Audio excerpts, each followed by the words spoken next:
নমস্কার বন্ধুরা, সবাই ভালো আছো? আজকে ভিডিও বানাতে চলেছি পাওনা টাকা আদায় করা কিভাবে করতে হবে, সেটা যন্ত্র মন্ত্র সবই দেবো। তোমরা ভালো করে শুনবে, ভিডিওটা স্কিপ করবে না, তাহলে কিছু বুঝতে পারবে না। আর ভিডিওর মাঝে একটা কথা বলি, আমার ভিডিওটা দেখে অবশ্যই তোমরা একটা লাইক দেবে, শেয়ার করবে, কমেন্ট করবে, ঠিক আছে? আর নিত্য নতুন তন্ত্রবিদ্যা শেখার যদি দরকার হয় তাহলে চ্যানেলটি সাবস্ক্রাইব করবে। আর পার্সোনালভাবে যদি কারো যদি শেখার ইচ্ছে থাকে তাহলে 5100 টাকা দিয়ে আমার হোয়াটসঅ্যাপ গ্রুপে তোমরা যুক্ত হতে পারবে। আর যার ইচ্ছে নেই তার যুক্ত হওয়ার কোনো দরকার নেই। মেন কথায় চলে যাই, তুমি কারো কাছে টাকা দিয়েছো, সে তোমার টাকা নিয়ে শুধু ঘুরোচ্ছে, ডেটের পর ডেট দিচ্ছে, কিন্তু তোমার টাকা সে দিচ্ছে না। অতএব তোমার সাথে সে চিটারি করছে। তুমি তাকে বিশ্বাস করে টাকা দিয়েছো, সে তোমার টাকা দিচ্ছে না। এতে অনেক কারণে টাকা দিতে হয়। কেউ বলে চাকরি দেবো, এত লাখ টাকা দাও, 50,000 টাকা দাও। কেউ বলে আমাকে ধার দাও 10,000, দিয়ে দেবো অমুক মাসে। কেউ বলে সুদে দাও, দিয়ে দিচ্ছে। নানান সমস্যা। তাই যারা টাকা আদায় করতে পারছো না তাদের জন্যই ভিডিওটা। তা যাই হোক, আমি নিয়মটা বলি কীভাবে কী তোমরা করবে।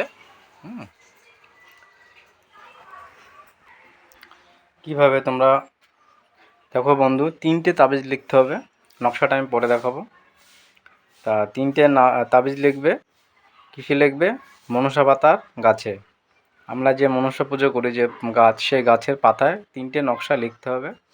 আর লেখার নিয়ম হচ্ছে পূর্ণিমা দিনে লিখবে। সে যে কোনো মাস, যে কোনো বার হতে পারে, কিন্তু পূর্ণিমা লাগবে যেদিন, সেই দিন ওই তোমরা কী করবে, মনসা গাছ থেকে মনসা পাতায় 3টে ছিঁড়ে নিয়ে আসবে। আর ছিঁড়ে আনার সময় তুমি বলবে যে আমি এই তোমার গাছের এই পাতা ছিঁড়ছি আমার এই কাজের জন্য। উদ্দেশ্যটা জানাবে যে পাওনা টাকা আদায় করার জন্য তোমার কাছ থেকে আমি পাতা ছিঁড়ে নিচ্ছি, ঠিক আছে?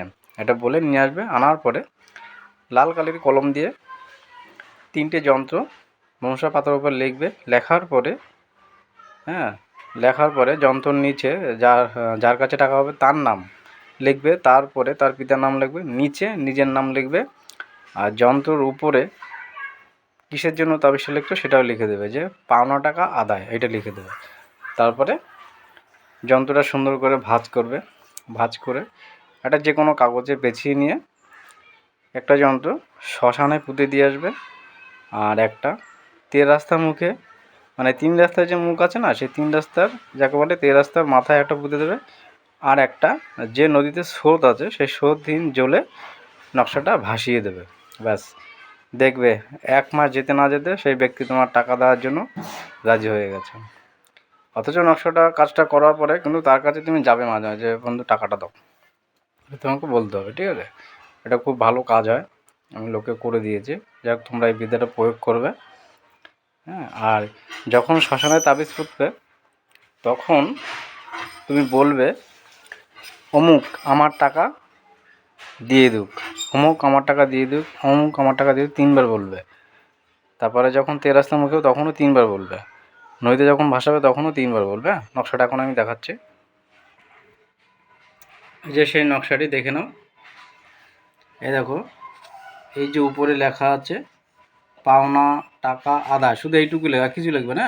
পাওনা টাকা আদায় এইটুকু লিখবে। আর যেভাবে যেখানে যা লেখা আছে সেইভাবেই লিখবে।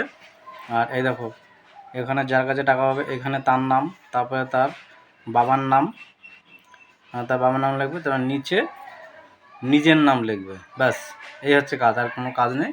ব্যাস, ভাঁজ করে প্যাকেটে জড়িয়ে করবে। তাই যাই হোক, আজকে ভিডিওটা এই অবধি। তোমরা সবাই ভালো থাকবে। আমি অনেক দিন ভিডিও দিতে পারিনি, তার কারণ আমার একটু কাজের চাপ ছিল, খুব রুগীর চাপ ছিল, তো ওর জন্য আমি ভিডিও কদিন দিতে পারিনি, ঠিক আছে? এখনও চাপে আছে, ফাঁকে ফাঁকে দেবো। সবাই ভালো থাকবে।